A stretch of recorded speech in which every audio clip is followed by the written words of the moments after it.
फिर कल बात करते हैं प्रोटिस्टा की। तो प्रोटिस्टा होता है सेम। सबसे पहले हम बात करेंगे हैबिटेट की, देन हम बात करेंगे इनके स्ट्रक्चर की, देन हम बात करेंगे न्यूट्रिशन की, देन हम बात करेंगे इसके रिप्रोडक्शन की, देन हम बात करेंगे क्लासिफिकेशन की। तो इनका हैबिटेट कैसे होता है कि ये जो होता है मोस्टली मेरीन या मोस्टली एक्वेटिक होता है, मेरीन नहीं मोस्टली एक्वेटिक होते हैं, और अगर टेरेस्ट्रियल पे प्रेजेंट हो गए तो इनको मॉइस्चर की नीडेड होगी। और जब मैं इनके स्ट्रक्चर की बात करता हूँ कि ये तो यूकैरियोटिक सेल होता है, यूनिसेलुलर यूकैरियोटिक ऑर्गेनिज्म यहाँ रह रहे होते हैं। तो यूकैरियोटिक आगे इसका मतलब यहाँ पे मेम्ब्रेन बॉन्ड ऑर्गेनिज्म होंगे, और यहाँ पे न्यूक्लियर मेम्ब्रेन भी होगी, और यहाँ पे जो भी मतलब प्रॉपर जाइगोट भी बनेगा, प्रॉपर यहाँ पे स्पोर गैमेट्स भी बन सकते हैं। अब इनके न्यूट्रिशन की बात करूँ तो वहाँ पे तो कॉम्प्लेक्स था मेटाबॉलिक डाइवर्सिटी में, लेकिन यहाँ पे लेस कॉम्प्लेक्स है। यहाँ पे ऑटोट्रॉफिक और हेटरोट्रॉफिक दोनों होते हैं। ऑटोट्रॉफिक में यहाँ पे कीमो और फोटो वाला होता है, तो उसमें कीमो नहीं होता, ओनली फोटोट्रॉफिक। और हेटरोट्रॉफिक तो तीनों सैप्रोफिटिक, सिम्बायोटिक, पैरासाइटिक ये होंगे। रिप्रोडक्शन की बात करूँ तो ये यहाँ पे 2 रिप्रोडक्शन प्रेजेंट हो गई। और इसकी क्लासिफिकेशन जो कि मेन इंपॉर्टेंट बात है, तो इसको हमने 5 क्लासेस में डिवाइड किया है। 5 क्लास में डिवाइड किया है। तो जो 3 हो जाती है वो हो जाती है सी डी ई, और जो एक और जो हो जाती है हमारे पास स्लाइम माउल, और बन जाती है प्रोटोजोआ। प्रोटोजोआ याद रखने, प्रोटोजोआ है और वो प्रोटिस्टा है, तो डिफरेंस है। ये जो तीनों होती है, ये तीनों क्या होती है, फोटोसिंथेटिक होती है। तो ये दोनों हेटरोट्रॉफिक होते हैं, लेकिन हेटरोट्रॉफिक में ये होलोजोइक होती है, मतलब ये खाना बाहर से मुंह में अपने अंदर लेते हैं, मतलब इनका एक माउथ होता है। और जो स्लाइम मोड्स होते हैं ये कैसे होते हैं, स्लाइम मोड जो होते हैं ये क्या होते हैं, ये सैप्रोफाइटिक होते हैं, मतलब बाहर कोई ऑर्गेनिज्म पड़ा होगा तो उसमें केमिकल या एंजाइम्स डाल के फिर उसको डीजनरेट कर देते हैं, पहले बाहर डाइजेशन कर देते हैं, देन उसको इनहेल कर लेते हैं, मतलब इनहेल भी नहीं बोलेंगे, मतलब एब्जॉर्ब कर लेते हैं। अब जब बात करते हैं फोटोसिंथेटिक, फोटोसिंथेटिक यानी कि सी डी ई की, सी डी ई में भी वही बात करेंगे, तो उनके हैबिटेट की बात करेंगे। सी डी ई की फुल फॉर्म क्या है, यहाँ पे क्या है हमारे पास, क्राइसोफाइट्स, डाइनोफ्लैजिलेट्स और यूग्लिनॉइड। तो इनके हैबिटेट की बात करेंगे, फिर हम बात करेंगे स्ट्रक्चर की। अब स्ट्रक्चर में यहाँ पे आ जाता है हमारे पास सेल वॉल, और फ्लैजिला भी आ जाता है, कि फ्लैजिला भी स्ट्रक्चर की पार्ट होता है। देन उसके बाद हमारे पास आ जाता है न्यूट्रिशन। तो न्यूट्रिशन आ जाता है, न्यूट्रिशन आएगा तो वहाँ पे पिगमेंट भी आ जाएंगे, क्योंकि न्यूट्रिशन से रिलेटेड होगा ना, क्योंकि हमें पता है फोटोसिंथेसिस है, तो फोटोसिंथेसिस तो पिगमेंट होगा, तो कौन सा पिगमेंट होगा, न्यूट्रिशन पिगमेंट। देन उसके बाद आता है हमारे पास न्यूट्रिशन पिगमेंट, देन न्यूट्रिशन कर लिया, देन हमारे पास आता है रिप्रोडक्शन। रिप्रोडक्शन और उसके बाद आता है क्लासिफिकेशन, तो कुछ नहीं, फिर यहाँ पे कुछ इंपॉर्टेंट पॉइंट आ जाते हैं। आ जाओ आप। तो सबसे पहले हम बात करते हैं कि हैबिटेट की, तो ये क्या हो सकता है, मरीन भी हो सकता है, फ्रेश वाटर भी हो सकता है, ये सिर्फ मरीन होगा, ये सिर्फ फ्रेश वाटर होगा। स्ट्रक्चर की बात करूँगा, यहाँ पे सोप लाइक होता है, सोप लाइक होता है, सोप भी नहीं होता, सोप केस लाइक जैसा होता है, सोप केस लाइक।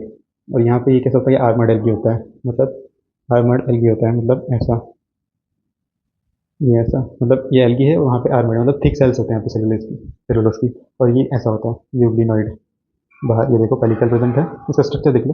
और ये यहाँ पे गैस वेक्यूल प्रेजेंट है। और सोप लाइक ऐसा होता है, सोप लाइक।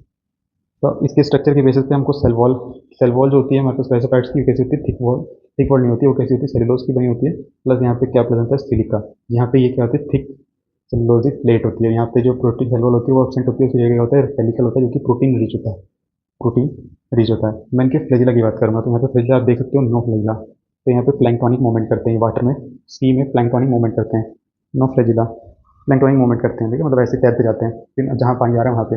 अब यहाँ पे क्या होते हैं, यहाँ पे दो होते हैं, एक ट्रांसवर्स होता है, ट्रांसवर्स, और एक लॉन्गिट्यूडनल। ये लॉन्गिट्यूडनल है, ये ट्रांसवर्स है। तो लॉन्गिट्यूडनल, ये लॉन्गिट्यूडनल है, ये ट्रांसवर्स है, या या ये ट्रांसवर्स है, ये लॉन्गिट्यूडनल है। तो यहाँ पे दो फ्लैजिला होते हैं, दोनों होते हैं इक्वल होते हैं। यहाँ पे दो होते हैं, लेकिन वो दोनों एपाइकल होते हैं, लेकिन वो दोनों क्या होते हैं, अनइक्वल होते हैं। न्यूट्रिशन की बात करूँ तो ये फोटोसिंथेटिक, लेकिन ये फोटोसिंथेटिक तो होता है, लेकिन साथ में यहाँ पे हंट भी करता है, यानी कि ये क्या होता है, मिक्सोट्रॉफिक न्यूट्रिशन को शो करता है। अगर सनलाइट प्रेजेंट होगी तब तो यहाँ पे फोटोसिंथेसिस करेगा, अगर सनलाइट एब्सेंट हो जाती है, अगर सनलाइट एब्सेंट रहती है तो हंट करता है स्मॉल फिशेस को, मतलब प्रिडेशन करता है। अब मैं इसके पिगमेंट्स की बात करता हूँ, तो पिगमेंट यहाँ पे ए मतलब क्लोरोफिल ए तो होगा ही, क्लोरोफिल ए तो होगा ही, क्योंकि फोटोसिंथेसिस कर रहे हैं।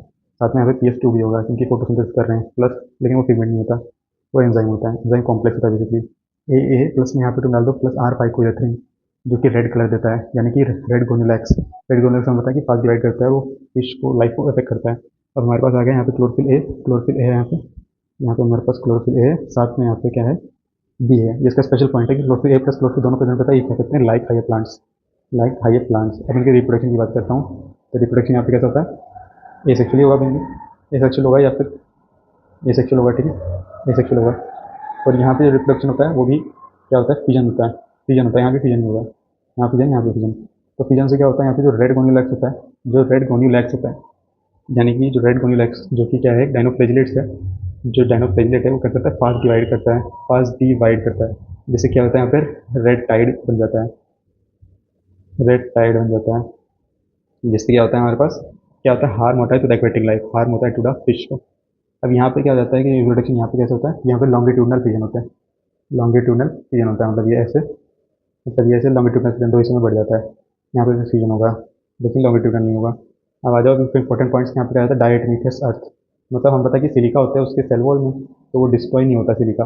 तो वो जब मर जाते हैं, व्हेन काइंड ऑफ टैचोफाइट मर जाते हैं, तो वो ओशन में, ये ओशन है, ओशन के ऊपर पानी है, यहाँ पे वो तैर रहे हैं, यहाँ पे वो तैर रहे हैं सोप लाइक स्ट्रक्चर में।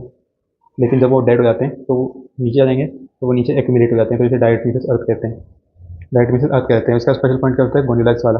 गोन्यूलेक्स वाला रहता है इसका स्पेशल पॉइंट। तो यहाँ पे इसका pigment same like higher plants की वाला इसका स्पेशल पॉइंट रहता है।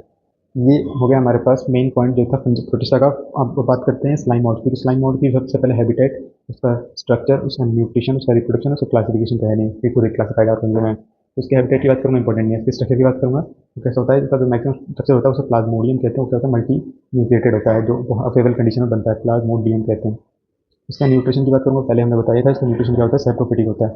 उसकी रिप्रोडक्शन की बात करता हूँ, तो उसका रिप्रोडक्शन यहाँ पे क्या होता है, ये इंपॉर्टेंट है, रिप्रोडक्शन इंपॉर्टेंट है। तो क्या होता है वो जो है, इसकी लाइफ साइकिल यहाँ पे आती है बेसिकली। तो इसकी लाइफ साइकिल में क्या होता है, जब फेवरेबल कंडीशन आएगी और जब अनफेवरेबल कंडीशन आएगी। जब फेवरेबल कंडीशन होगी तब तो ये ग्रो करेगा बहुत अच्छी तरीके से, अप टू फीड्स तक ही ग्रो कर सकता है।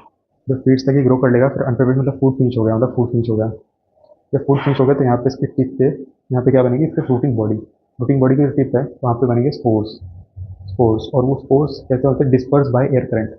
Disperse by air current. तो यहाँ पे तो तीन ही इंपॉर्टेंट क्वेश्चन आएंगे, अगर कभी क्वेश्चन आएगा स्लाइम हाउस की टेस्ट में, तो तीन ही चीज़ पे आते हैं। एनसीईआरटी में बहुत छोटा दे रखा है, तो उसमें यहाँ पे 3 लाइन इंपॉर्टेंट है। जो स्पोर्स कहाँ बनते हैं, तो टिप पे बनते हैं, किसके बनते हैं, फ्रूटिंग बॉडी के बनते हैं। स्पोर्स कैसे होते हैं, disperse by air current. Disperse by air current, disperse by air current. बस तीन ही क्वेश्चन है कि स्पोर कौन से बनते हैं, अनफेवरेबल कंडीशन में, पहला क्वेश्चन। दूसरा, किस पे बनते हैं, tip of the fruiting body. बस, और वो कहते हैं डिस्पर्स बाय एयर करंट, वो हाई रेजिस्टेंट हो गए टू द टेम्परेचर। और यस, ये हो गया हमारा स्लाइम मोड्स के बारे में। स्लाइम मोड्स के बारे में हो गया। अब हमारा बच्चा हुआ प्रोटोजोआ। प्रोटोजोआ के बारे में बात करते हैं। तो हमें पता है कि प्रोटोजोआ, जो कि हमारे पास फिफ्थ क्लास है, फिफ्थ क्लास है हमारे पास फंजाई की। तो प्रोटोजोआ को हमने फर्दर डिवाइड कर रखा है 4 क्लासेस में, on the basis of 4 classes में हमने डिवाइड कर रखा है। इसका बेसिस हमारे पास क्या है, लोकोमोटरी स्ट्रक्चर। तो वो कैसे होता है, सीलिया हो सकता है, वो फ्लैजिला हो सकता है, सीलिया हो सकता है, वो हो सकता है, या तो सीलिया हो सकता है या फ्लैजिला हो सकता है, या वो हो सकता है सूडोपोडिया हो सकता है, सूडोपोडिया हो सकता है, या वो हो सकता है कि उसमें हो ही ना, लो लोकोमोटरी स्ट्रक्चर। सीलिया होगा तो उसे सीलिएट्स कहते हैं, फ्लैजिला होगा तो उसे फ्लैजिलेट्स कहते हैं, और सूडोपोडिया होगा तो उसे अमीबा या अनोबॉइड एमोबॉइड कहते हैं। नो होगा तो उसे स्पोरोजोन्स कहते हैं। स्पोरोजोन्स के बारे में एक ज्ञान दे लो। ये जो फ्लैजिलेट्स होते हैं, इसका एक नाम होता है देखा, ट्राइपैनोसोमा, जो कि स्लीपिंग सिकनेस करवाता है अफ्रीकन लोगों में। अमीबॉइड में हमारे पास क्या रहता है, एक अमीबा आ जाता है और एक अंट अमीबा हिस्टोलाइटिका आ जाता है। जो अंट अमीबा हिस्टोलाइटिका होता है और अमीबा होता है, अमीबा होता है फ्री लिविंग हो जाता है, अंट अमीबा हिस्टोलाइटिका होता है, वो कैसा होता है, वो पैरासाइट होता है। और जो स्पोरोजोन्स होते हैं, ये लाइफ, इनकी जो लाइफ साइकिल होती है, उसमें एक इन्फेक्टिव स्टेज होती है, उसमें एक इन्फेक्टिव स्टेज प्रेजेंट होती है, ठीक है।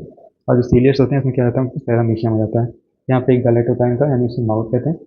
और जो कुछ स्ट्रक्चर होता है, तो यहाँ पे बहुत सारे सीलिया होते हैं इनके स्ट्रक्चर पे।